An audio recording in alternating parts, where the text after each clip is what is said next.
Dear friends, next article is gymnosperm. The term gymnosperm was first coined by Theophrastus. Gymno means naked, sperma means seeds. Seeds are naked without fruit. तर gymnosperm seed bearing प्लांटचा group आहे. याच्यामध्ये conducting system आहे. Archegonia आहेत, पण अँथ्रिडिया नसलेला कोणता group आहे असा क्वेश्चन विचारला तर जिम्नोस्पर्म. बघा, ब्रायोफायटामध्ये टेरिडोफायटामध्ये अँथ्रिडिया आणि आर्किगोनिया हे सेक्स ऑर्गन आहेत. जिम्नोस्पर्म मध्ये मात्र आर्किगोनिया आहेत, पण अँथ्रिडिया नाहीत. Now question may ask, which of the following are archegoniates? तर याच्यामध्ये ब्रायोफायटा, टेरिडोफायटा आणि जिम्नोस्पर्म येतील. पहिले ट्रू सीड बिअरिंग प्लांट अस्तित्वात आले जिम्नोस्पर्म. जवळपास 7,000 स्पीसीज याच्या जिम्नोस्पर्मच्या आहेत, परंतु मेसोझोइक एरा मध्ये जिम्नोस्पर्म डॉमिनंट होते.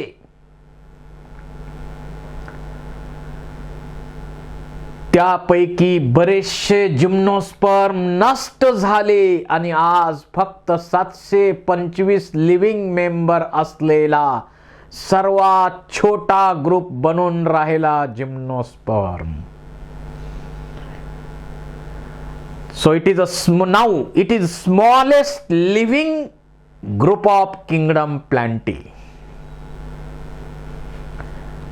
यामध्ये सर्वात स्मॉलेस्ट जिम्नोस्पर्म आहे जामिया आणि सर्वात टॉलेस्ट जिम्नोस्पर्म आहे सिक्विओडेंड्रॉन. मी त्याचा फोटोग्राफ नंतर दाखवणारच आहे.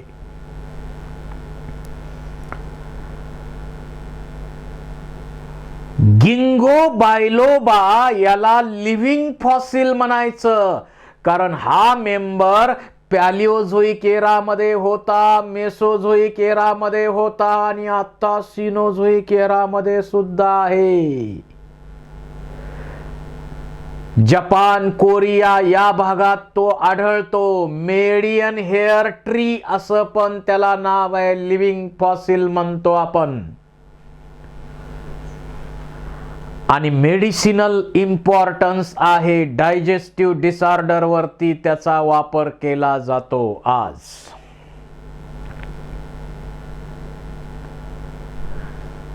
सायकस मध्ये सुद्धा सायकस आणि झामिया, सायकॅडेसी फॅमिली मध्ये सायकस आणि झामिया हे दोनच लिव्हिंग मेंबर आहेत. बाकीचे सगळे एक्सटिंक्ट झालेले आहेत, नष्ट झालेले आहेत.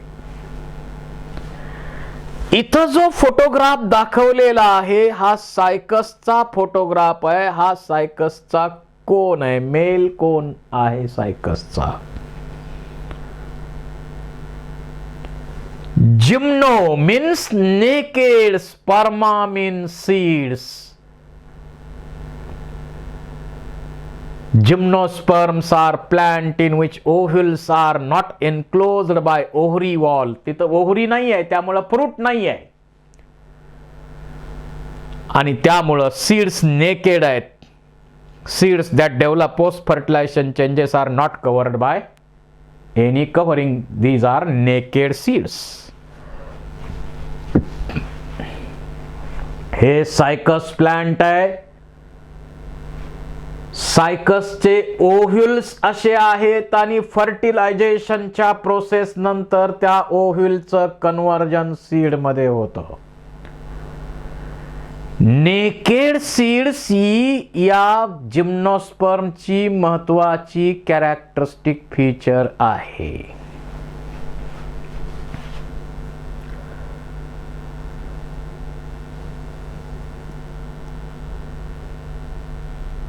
यामध्ये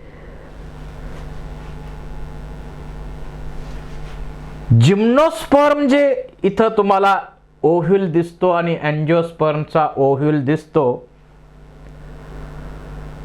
जिम्नोस्पर्मच्या ओव्ह्यूल मध्ये सिंगल इंटिग्युमेंट आहे, युनिटेग्मिक असतात, ऑर्थोट्रॉपस असतात. अँजिओस्पर्म मध्ये ओव्ह्यूल्स बायटेग्मिक आहेत आणि कॉमन टाइप एनाट्रॉपस ओव्ह्यूल त्याच्यामधला आहे. बाकीचेही टाइप आहेत. Ovules are enclosed in ovary wall in angiosperm. So after the process of fertilization, ovules are converted into seeds and ovary wall is converted into fruit.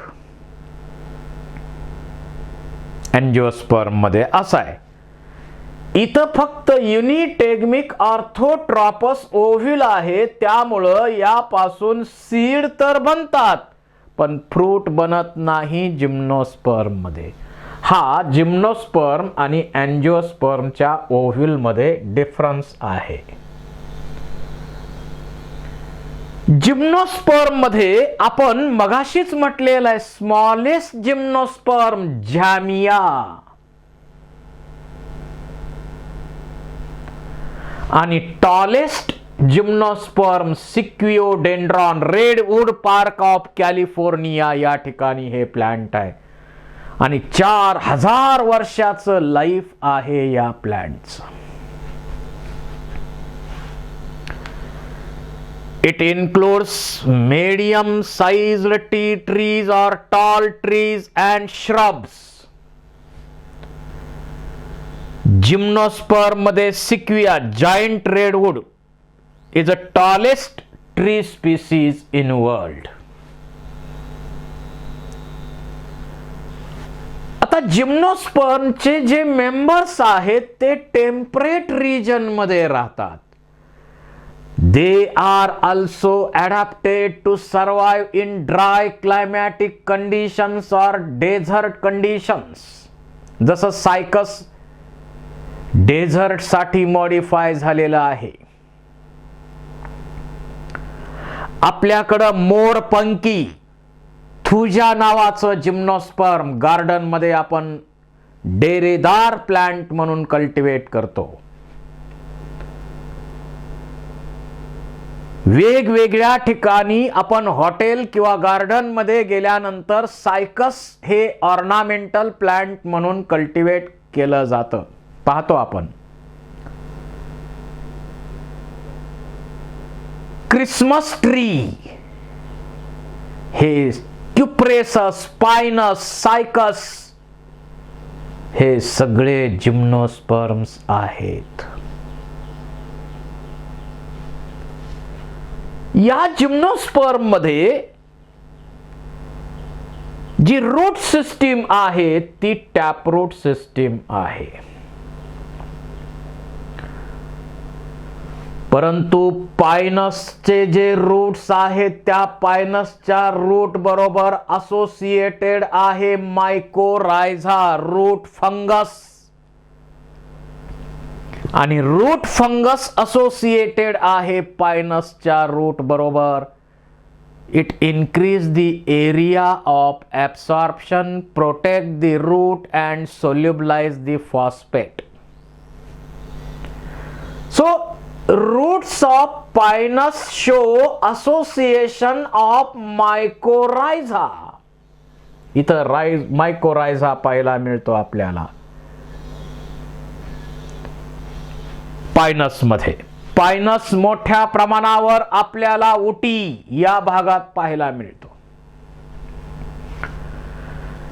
इथं जर पाहिलं आपण आता रूट्स मध्ये पायनसच्या रूट्स बरोबर मायकोरायझाचं असोसिएशन आहे. सायकसचं रूट पाहिलं तर इथं टॅपरूट तर आहेच, पण सरफेस लेवलला कोरल सारखे रूट्स पण दिसतात. त्यांना म्हणायचं करोलाइड रूट्स, कोरल लाईक रूट्स. आणि याच्यावरती लेंटिसेल्स असतात एक्सचेंज ऑफ गॅसेस साठी, आणि त्याचबरोबर नॉस्टॉक, ॲनाबिना सारख्या ब्ल्यू ग्रीन अल्गी असतात नायट्रोजन फिक्सेशनच्या प्रोसेस साठी. नायट्रोजन फिक्सेशन साठी हे करोलाइड रूट्स मॉडिफाय झालेले असतात सायकस मध्ये. तर रूट सिस्टीम टॅपरूट आहे, काही मध्ये सायकस पायनस मध्ये थोडस मॉडिफिकेशन आहे यामध्ये. त्यानंतर याची जी स्टेम आहे ती स्टेम जनरली सायकस मध्ये अनब्रँच्ड आहे. जसं नारळामध्ये अनब्रँच्ड स्टेम आहे तशी सायकस मध्ये अनब्रँच्ड आहे. पायनस असेल तर पायनस मध्ये ब्रँच्ड स्टेम आहे, पण सायकस मध्ये स्टेम कशी आहे तर अनब्रँच्ड आहे.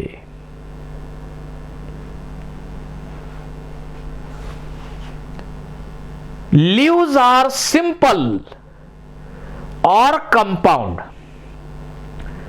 काही जिम्नोस्पर्म मध्ये सिंपल लीव्स आहेत, काही जिम्नोस्पर्म मध्ये कंपाउंड लीव्स आहेत.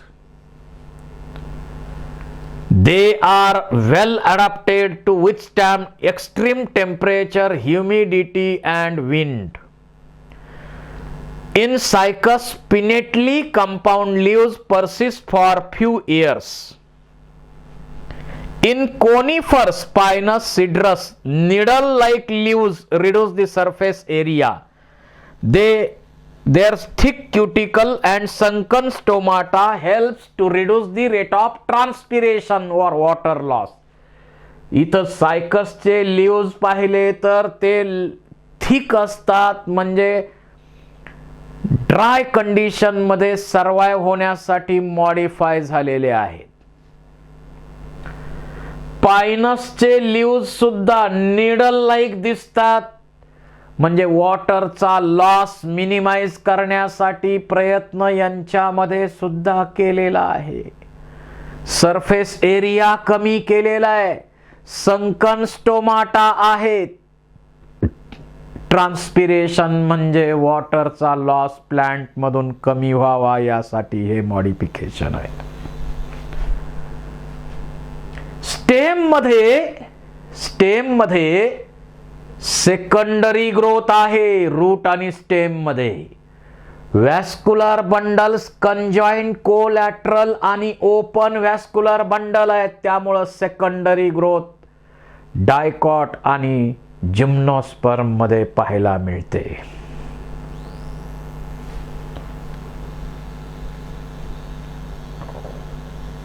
त्यानंतर जिम्नोस्पर्म मध्ये रिप्रोडक्शनची प्रोसेस कशी आहे. व्हेजिटेटिव्ह रिप्रोडक्शन सायकस सारख्या जिम्नोस्पर्म मध्ये पाहिलं तर त्याच्यामध्ये छोटे छोटे बल्बिल तयार होतात.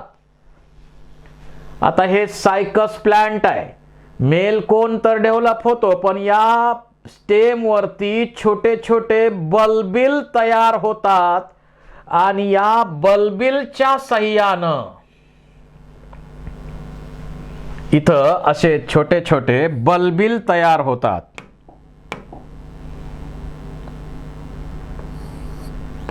आणि हे बल्बिल इथून सेपरेट झाले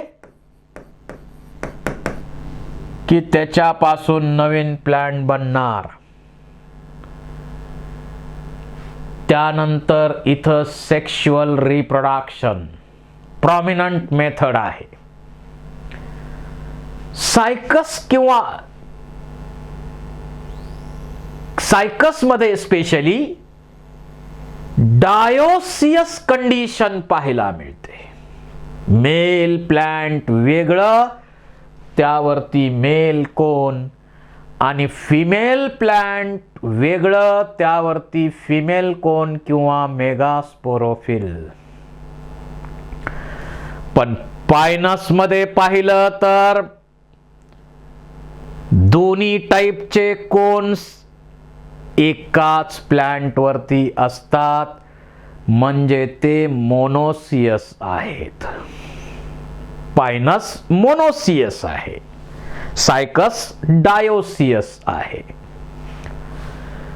मेल प्लांट मध्ये असा कॉम्पॅक्ट आणि मोठाच्या मोठा कोन तयार होतो, त्याला म्हणायचं मेल कोन. लीफचा जो क्राउन आहे त्यामध्ये मेल कोन तयार होतो, आणि फिमेल प्लांटच्या अपेक्सला क्राउन मध्ये अशा प्रकारे मेगास्पोरोफिल तयार होणार, फिमेल स्ट्रॉबिलाय तयार होणार.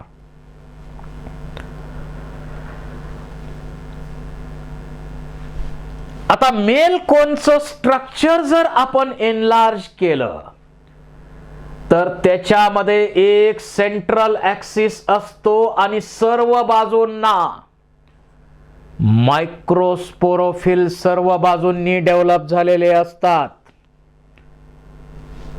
So it consists of central axis and microsporophils are spirally arranged. यामधला जो मायक्रोस्पोरोफिल आहे तो जर एनलार्ज केला तर त्या मायक्रोस्पोरोफिल मध्ये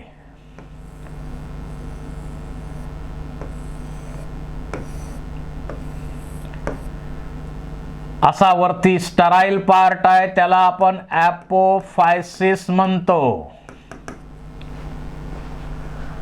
आणि मग व्हेंट्रल साइडला इथं सोराय तयार होतात, ग्रुप ऑफ मायक्रोस्पोरॅन्जिया, त्याला आपण सोराय म्हणतो. या मायक्रोस्पोरॅन्जियमचं स्ट्रक्चर आपण एनलार्ज केलं तर या मायक्रोस्पोरॅन्जियम मध्ये spore mother cell, sporogenous tissue becomes active and functions as a microspore mother cells.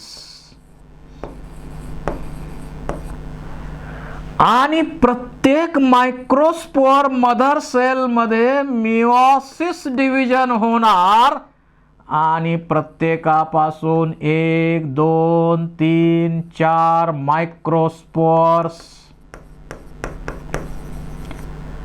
किंवा त्यालाच आपण म्हणतो पोलन ग्रेन्स तयार झाले. Unicellular uninucleate non motile haploid pollen grain तयार झाले. किंगडम प्लांटी मध्ये हा पहिला ग्रुप असा अस्तित्वात आला की ज्याच्यामध्ये पोलन ग्रेन तयार झाले. आतापर्यंत थॅलोफायटा, ब्रायोफायटा, टेरिडोफायटा मध्ये male gametes are carried towards female gamete by water. आणि जमिनीवर सर्वात मोठा प्रॉब्लेम आहे, water is not available throughout year.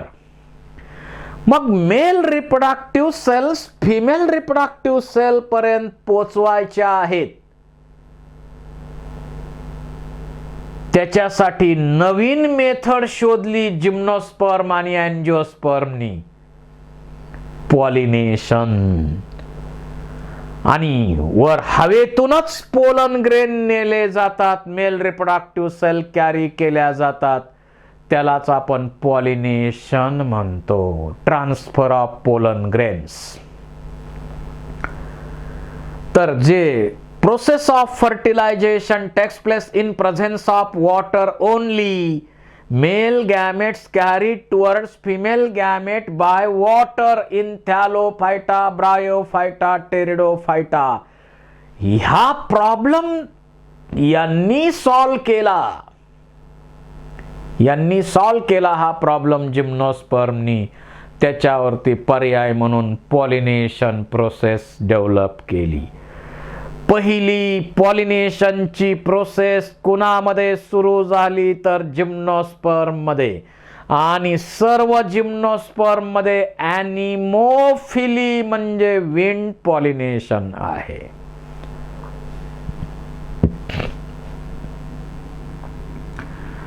आता जे पोलन ग्रेन तयार होतात, या पोलन ग्रेन मध्ये डिव्हिजन होतात.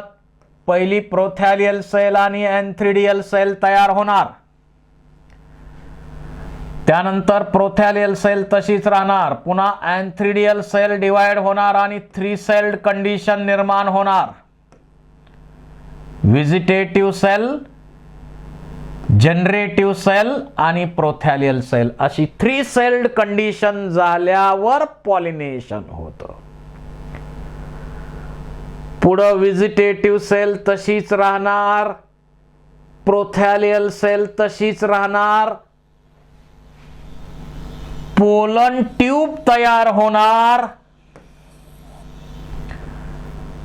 एंटाइन पासून, आणि जनरेटिव्ह सेल डिवाइड होऊन स्टॉक सेल आणि बॉडी सेल बनते.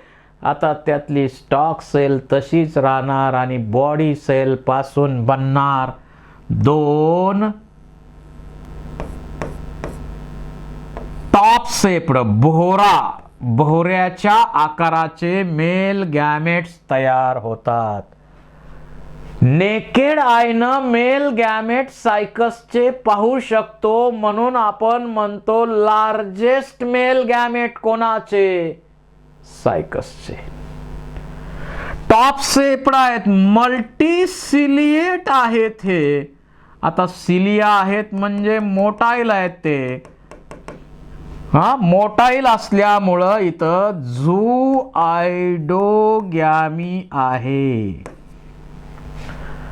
परंतु male gametes are carried by pollen tube.